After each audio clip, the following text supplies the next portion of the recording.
The Miami Heat season is over, and after the most disappointing season they've had in years, there are way more questions than answers. Where do they go now after the Jimmy Butler trade? Is the ceiling of their current team really just a play-in spot? Should they try and find a star to trade for, or was it just a weird year and it's time to run it back and hope for some internal improvement? Well, really, the best way to understand this team to me is by looking in the past. Basically, they are right where they are when they traded for Jimmy Butler the first time. You can see the rosters on screen, and there's honestly a similar level of talent. I would argue that this version of the Heat has a little bit more upside in the long term, certainly better young pieces, but each team is obviously missing and is void of a star, a key guy, a top guy that you can rely on game in and game out, especially in the postseason. Now, ironically, one of the reasons that Jimmy is gone is because the Heat didn't feel like they could rely on him game in and game out in terms of availability, and then they basically pushed him out. He wanted out, and now he's doing really well in Golden State. But this is clearly a solid roster with some solid pieces that is just lacking a star. But again, I would argue that compared to those older rosters, they actually have some good young talent. So if they are able to improve, add a star, add a couple of stars over the next couple of years, all of a sudden the Heat are right back to being the team that we found them to be the last couple of years. Tyler Hero is a good, solid piece, but obviously not a number one guy at the center of your offense. He was much better this year at certain times, and I think actually has improved a ton over the first couple of years of his career. But again, it's just going to be difficult to really build a highly competitive team if he is your number one guy the way that he was the second half of the year. I do think that he works well as an on-off ball guy if they get a star, and he isn't in the deal in which they trade to get a star potentially. So I do think he's a good piece and a good fit moving forward for Miami. Bam is still a great glue piece as well, even though he did take a step back this year. It was just a weird year for him and everybody on the team when it came to understanding what their role was. I think with a better offensive infrastructure around him, not as much offensive responsibility on Bam, and a more clear role season long, I think he would go right back to the guy that we know and love, this great two-way player, this high-impact player, rather than someone that was just asked to do way too much offensively this most recent season. There's also the very intriguing possibility of them pairing him up with Khalil Ware in the front court, and I think that's something that could also unlock whatever the next phase of Bam's career is going to be. And where is the real upside piece of this team? Like, Hero is probably essentially who he's going to be over the next couple of years. Bam is probably essentially who he's going to be over the next couple of years. Some of the other younger guys actually took a step back on this roster, but where is the guy that if they are this highly competitive team in 2 to 3 years, it probably has a lot to do with his development, his ability to play alongside Bam in the front court, his ability to shoot, his length, his rim protection, if he gets better just positionally on defense,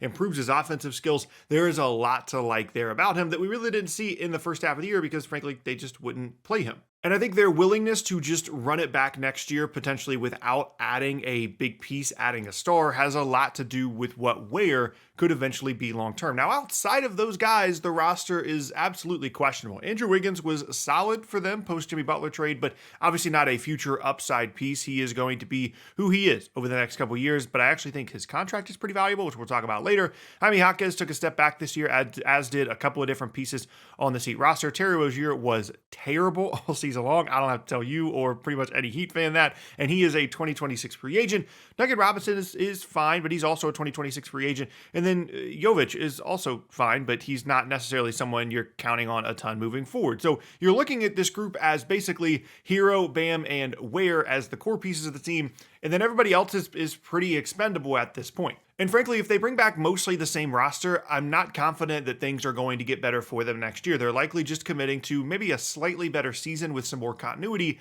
than the one that they just had. So clearly this is a team in need of a star. So which one are they going to go out and try to get? I actually think Kevin Durant is a very realistic option for Miami this offseason. We know that he is not going to stay in Phoenix. They're going to work with Durant to try and find a team to trade him to, and the Heat have already been linked to him going back to the deadline, and I do think it is an actual intriguing, realistic option for Kevin Durant to end up on the Miami Heat this offseason. We've already talked in previous videos about how Phoenix is going to try to trade Durant to where he wants to go, but also the teams might not be as interested in Durant as they could be potentially in someone like Devin Booker. So even though it seems like a foregone conclusion that a team like the Houston Rockets is going to end up with Durant, they might rather wait for Booker rather than try to commit long-term to Durant, which could allow the Heat to slide in there and be the Durant team. And that lack of options in terms of a bunch of teams around the league creating a bidding war for Kevin Durant actually plays really well into the hands of Miami, because if they want to keep Hero and Bam to add to KD,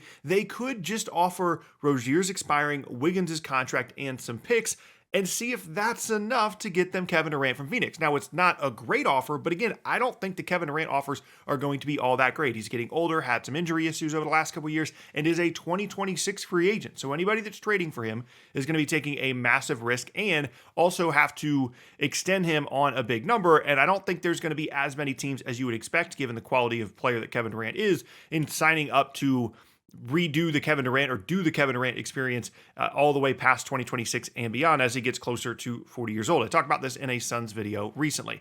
Now, in terms of picks, let's just say they did Rozier plus Wiggins plus whatever the picks. They have the 2025 Warriors first round pick that they got in the Butler trade. They have their own 2025 first starting on draft day, or they can just trade the rookie once they actually make that selection. And then they also have their own 2029 and 2031 first. So essentially, they've only got a couple of picks that are eligible to be traded once we get to draft day, and that plus Rozier plus Wiggins is pretty unlikely to actually get them Kevin Durant, be enough to get them Kevin Durant, but it is at least an interesting place for the Heat to start should the Kevin Durant market not be as great as many people are expecting it to be. Now, if it isn't Durant, there's not a lot of great star options out there for them in terms of trades. Damian Lillard could maybe be a thing again in terms of trying to acquire him like they did try to a couple of years ago, depending on how things go for Milwaukee in the playoffs. If for whatever reason the Bucks completely fall apart and Giannis wants out, then all of a sudden the Bucks are looking for some kind of trade partner for Damian Lillard. Then all of a sudden the Heat could step in and maybe be that team. But obviously you'd prefer to get someone like Durant over someone like Dame at this point. Frankly, though, I think in terms of adding a star, if they're trying to do the Jimmy Butler thing and add a star to a nice group here, it's Kevin Durant or bust. They don't have enough assets for someone like Devin Booker. Someone like Domantas Sabonis just is not a good fit alongside Bam, and someone like Zach LaVine just doesn't really help them all that much. Now, I could see them actually being an interesting threat, though, if they were able to add Kevin Durant and keep all of Ware, Hero, and Bam. I'm not saying that's going to happen, but if they were able to make it happen, I could see them as not necessarily a top-tier contender, not on the level with the Celtics or the Cavs, but a very good team in the Eastern Conference. Spo is still a very good coach, in my opinion. I'm sure there's plenty of frustrations in Miami with him, but he's still very good. You've got Durant in place of Wiggins, surrounded by Ware, Hero, and Bam. That's really, really solid in addition to some of the other role players that are pretty decent. And you know the Heat are always going to find a way to find some back end of the roster guys that are going to end up being really nice development stories for them. Like I said, not a Celtics level threat, but that's a pretty solid team and one that I think could actually really intrigue Kevin Durant, in addition to the obvious appeal of living in and playing in Miami. And that Wiggins contract is really going to be the key of their offseason if they are going to make a big deal. Obviously, he was solid for them after the Jimmy Butler trade, but not the kind of upside star piece you'd potentially want in the postseason. It gives them a big contract they could potentially add to Rozier or Robinson's deal and go around and shot for a star, even if it isn't Kevin Durant or Damian Lillard. All in all, though, I'd expect a very aggressive approach from the Miami Heat this offseason because this is what they do. They go out and add stars. They hunt for stars. It doesn't happen. It doesn't work nearly as often as they'd like for it to, as evidenced by when they tried to get Bradley Beal and Damian Lillard and a bunch of other guys going back into the past. But just like we saw with Jimmy Butler, if they're able to add that guy to a core group of players that are going to play hard and they're going to develop, all of a sudden you can do some very, very interesting things. And again, I think Durant is that guy. I think that is going to be their number one target, a guy they've already been linked to at the deadline. And now that the Suns situation has truly fallen apart beyond what it had at the deadline, they're going to be much more motivated to move him. Right now, though, without Jimmy, this is just not a talented enough roster unless they are able to trade for a star. And being in that situation, knowing they're coming off a disappointing season, knowing that Pat Riley wants to compete at a high level, knowing that Eric Spoelstra doesn't want to get fired, this is quickly entering desperation territory for Miami, which is obviously not where you want to be when you're trying to build a competitive team for the long term. But frankly, when they traded for Jimmy Butler, they were kind of desperate as well. They were stuck in the middle. They knew they didn't have enough high-end talent, and they took a big swing on a guy that at the time was pretty polarizing given his situation in Minnesota and then Philadelphia. And Durant is kind of in a similar situation given the way his last couple of stops have gone. And if the Heat can buy low on somebody like Durant, add that to their group without giving up too many of their core pieces, all of a sudden, the future of the Miami Heat doesn't look nearly as grim as I think a lot of people think that it does at the moment. There's obviously the counterpoint here of the fact that they don't own all of their future first-round picks, and if the Kevin Durant thing goes badly, they commit long-term to him, and then all of a sudden guys get hurt, they're getting older, then all of a sudden this is a disaster situation for Miami, but frankly, I don't think that they're thinking that way. I think they want to compete. I think they want to get this bad taste out of their mouth of the season that they had this year, and they're going to be as aggressive as they have been in years in trying to add a star. Whether or not it actually happens or they're successful, I'm not sure, but the future of the Heat is a little bit more interesting than I think people are giving it credit for.